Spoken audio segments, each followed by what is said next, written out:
everyone. Welcome back. 10 Minutes with Barb and Ron. I think it's been like a whole week since you've seen us. So, hope you remember who we are. Barb Gentili Green. Ron Rogers with OCALI. I can't believe somebody'd forget us. Maybe they would. I don't know. They could try, but we're just not going to let them. No, we're not. Nope, we're going to be there every Friday at 8 o'clock a.m. That's right. a.m. So get ready. Be ready for that to pop. And hopefully by the time this airs, we have hit the triple digits in subscribers, Ron. That is my dream, that we're going to hit that triple digits. So, well, we're at 99 right now, 99. So. Oh, well, then I bet we will, because this won't air for a couple of weeks. So there we go. All right. Once you hit 100, once you hit 1,000, after that, they just crank into the thousands real fast. There you go. Very good. First 1,000. So, hey, I got to tell you something real quick before we get started on this topic that you're just revving to talk about. Johanna Ward, the director of our OEC here in Ohio, she just loves watching 10 Minutes with Barb and Ron. And I just wanted to make sure I shared that with you. And some of the other people that was on a Zoom with me said the same thing. And I know I shared this information with you just before we started this, but I just wanted to say it again. They just, I think it's all the one person that they love. It's Barb.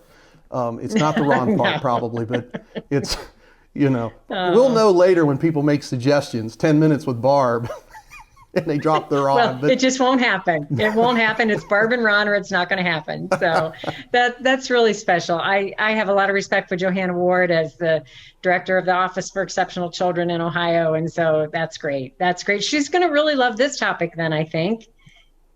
You want me to spill the topic, Ron? Spill it. All right. So we're going to talk a little bit about how universal design for learning can impact the least restrictive environment for students with disabilities. So we're going to chat a little bit about that.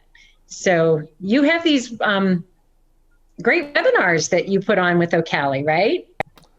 Yes, we did. Yes, you're right. OCALI does put on some through the Universal Design for Learning Center. But you know what makes them great? It's the people that volunteer to do them. And I believe you're one of those people. Well, I am. And so if you put up the kind of the advertisement for this one, Ron, can kind of talk about who's going to be in this one. So yes, Ron Rogers is going to be in this one. And yes, I'm going to be in this one. But so is our good friend, Twitter friend, Robin. So September 15th is the date. We're going to do this webinar on designing for the least restrictive environment. And so we're giving you all a little bit of advance about what we're going to talk about in that. And hopefully it'll pique your interest.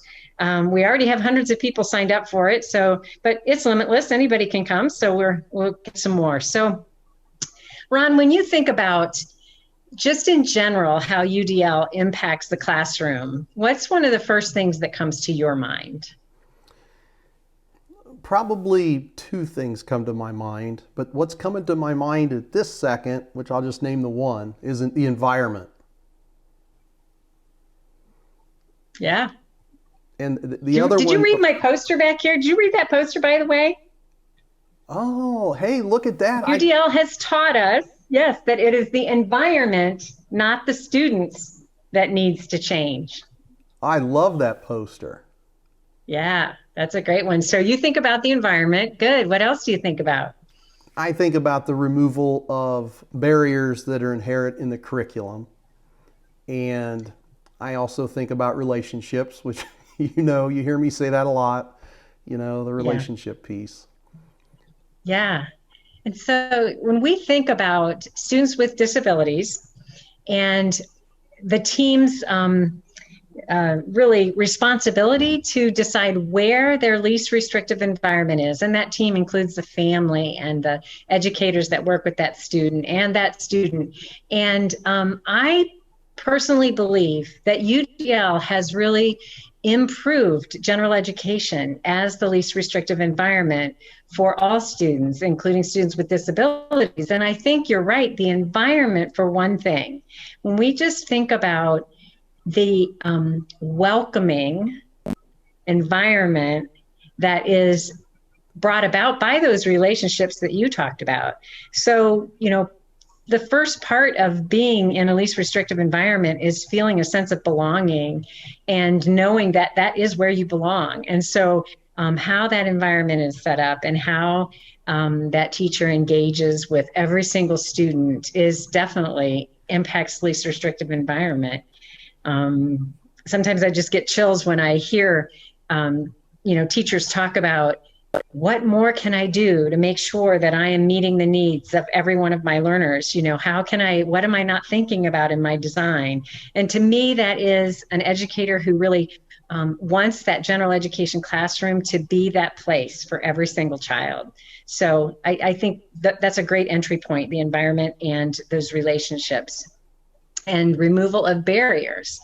So we're going to talk about in our webinar how the law really talks about the general education classroom is the least restrictive environment. We have to ensure that we have tried all of and this is all legal terms, and we're going to break it down in our webinar, but supplemental aids and services. So what is it, supplementary? What is it that we're providing? That's hard to say, Ron. That's supplementary aids and services. SAS is what we go by. But, when we think about that, we have to think about all the different ways that we can put supports in place for students.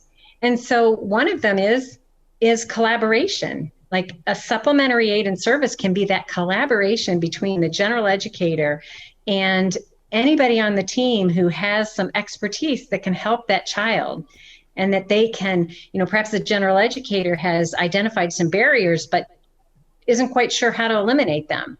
So that collaboration with other educators to bust those barriers, to me, is a supplementary aid and service. So it's one example of one of the things that we can do. And so before because I can ramble on, you know me, I can go on for hours on this. Do you have questions, Ron, or is there anything that struck you as I was just talking? Well, the first part that struck me is your passion for this area. Yeah. You just have a passion. You can get started, and we could probably do this for 5 hours, or 6. And correct me if I'm wrong, but the webinar itself is 30 minutes. So, and I know how good you are at making sure 30 minutes is filled up with all the good stuff, So that's my first impression is your passion. The other one is these are things that you're talking about that teachers and administrators and leaders want to know. Yeah. So high numbers. You were low on the numbers. Yeah. I mean, it's hundreds Right. and hundreds of people that have already signed up. Oh, okay. That's great to hear. That's great. Yeah, probably another 100 before we go on. Okay. So let me just go a little bit further into what we're going to try to cover so people are really aware. We're going to really break down that definition. Just simply, we're not going to spend a lot of time, but we're going to break down that definition of least restrictive environment. And we're going to break down that definition of supplementary aids and services and what can that entail. And our friend Robin, who is going to be working so hard with us on this webinar to keep it in 30 minutes, she talks about how those are limitless. They really are limitless. It's really up to the creativity of the team to think about what are all the ways that we can support a learner. So we're going to dig into that. And then we're going to have some very specific examples from UDL and how if we were designing using the UDL framework, that if we put some of these things in, that it would become the least restrictive environment. So that's a little sneak peek into what we're going to be talking about. That's a great sneak peek. We are down to less than a minute, Barb. Less than a minute. It's impossible. You're right. I could talk for hours. So I hope that our listeners will join us on that webinar so we can get a little into the weeds about least restrictive environment and how UDL can impact that. So Barb is out. Okay, Ron's almost out. He just wants to remind people, look in the resources in case you're looking for links and different things. And Ron's out. See you next time.